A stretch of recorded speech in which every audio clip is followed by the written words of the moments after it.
शिवसेनेचे आमदार निलेश राणे यांनी ठाकरे गटाचे माजी आमदार वैभव नाईक यांच्यावर जोरदार टीका केली आहे. वैभव नाईक यांना माझ्याबद्दल जेलसी वाटते असा खोचक टोला निलेश राणे यांनी लगावलाय. यासोबतच वैभव नाईकांनी गेल्या 10 वर्षात मतदारांना काय दिलं असा सवालही यावेळी राणेंनी उपस्थित केलाय. पाहूयात. नको ते टीका करत चालले, मला काही फरक पडत नाही. मी त्यांना शुभेच्छाच देत आलेलो अजूनपर्यंत माझे आमदारांना. आता त्यांना माझ्यावर फक्त जेलिसी म्हणूनच ते माझ्याकडे बघतात. मी त्यांना कधी गिनती पण घेत नाही त्यांची. कधी म्हणजे जाऊ दे, आता माणूस पडला आहे तर कुठेतरी मन दुखत असेल त्यांचं, म्हणून ते माझ्यावर टीका करत असतील. पण ते टीका करू दे, मला अजिबात ते माझ्यावर टीका करतात त्याच्याबद्दल माझं काही म्हणणं नाही. लोकशाहीमध्ये त्यांचा तो अधिकार आहे. पण बौद्धिक काहीतरी त्यांनी तुम्ही काय दिलं मागच्या 10 वर्षामध्ये हे पण कधीतरी सांगितलं पाहिजे. हा जो तळाशीलचा विषय असेल, किनारपट्टीचा विषय, हा मागच्या 10 वर्षात का सुटला नाही? CRZचा विषय मागच्या 10 वर्षामध्ये का सुटला नाही? आम्ही जर म्हणतो आम्ही 70% मच्छीमारांची जमिनी रेग्युलराइज करून देऊ, म्हणजे आम्ही 100% देणार. आजपर्यंत रेग्युलराइज हा विषय का नाही नियमित करून दिला?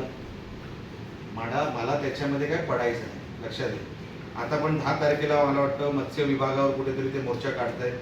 आता 10 तारीखच कशी निवडली मी तुम्हाला सांगतो. म्हणजे माणसाचं मन किती लहान आहे.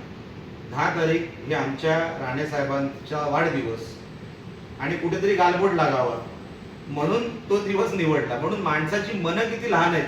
ते काय विकास करणार हो? काय लोकांच्या बद्दल ते लोक, त्यांना राणेंबद्दल एवढा आकस आहे की त्यांना दुसरं काही दिसतच नाही. त्यांना मतदारसंघ दिसत नाही, पॉझिटिव्ह कुठली बातमी दिसत नाही. आता फिशरीजचा जो विषय आहे, मी तोही माहिती काढली. फिशरीजचा जो विषय आहे, कुठल्या तरी LED आणि त्या विषयाचा काहीतरी तो विषय आहे, बरोबर आहे. तुम्हाला जर आठवत असेल, LEDच्या विरोधात आम्ही ती बोट म्हणजे 15 लाखाची बोट आम्ही 90 लाखाचा फाईन लावा हे सांगणारा निलेश राणेच होता.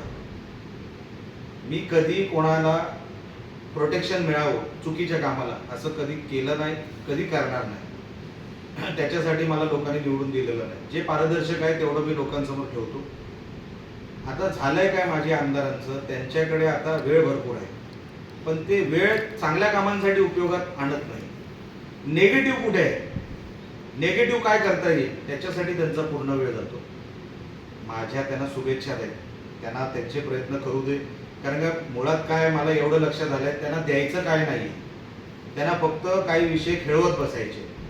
ज्या माणसाला द्यायचं असतं ना, तो सांगतो हे घ्या, हे मी माझ्याकडून दिलेलं आहे.